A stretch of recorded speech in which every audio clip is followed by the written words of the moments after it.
Thank you for watching our FOAMFinder tutorial videos. FOAMFinder finds and presents all the relevant free open access medical education content that you're looking for, and like Foam itself, FOAMFinder is free. This video is going to be about how to use your feed, your main feed in FOAMFinder, and how you can conduct searches. So I have already told FOAMFinder when I signed up that my interests are pretty much EMS and emergency medicine.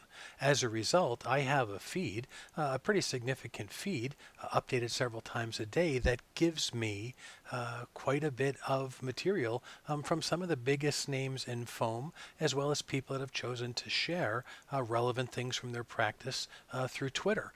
So as I go through, I can just scan the material that's here. It will keep going really for hundreds of feeds. But this gives me emergency medicine and EMS. What if I want to narrow it down? I can go to search and I can type in, let's go broad, and I can type in cardiac. Now I have 341 entries just on cardiac.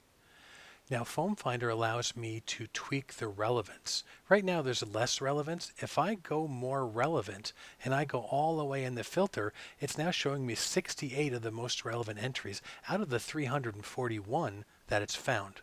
But maybe I don't want to go as big as cardiac.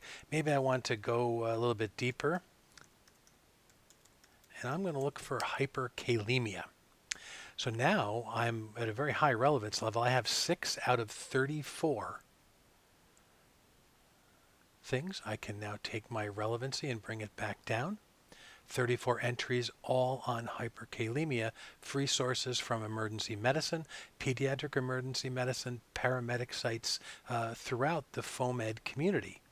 Now if I really am into hyperkalemia, I can save this as a feed, and I can come back anytime that I want and find just the search on hyperkalemia. FOAMFinder is designed to be very functional for you to be able to not only find the information, to narrow it down to more broad or specific content as well as relevance. You set the relevance by tagging, upvoting, and choosing content. And I'll discuss those processes in the next video.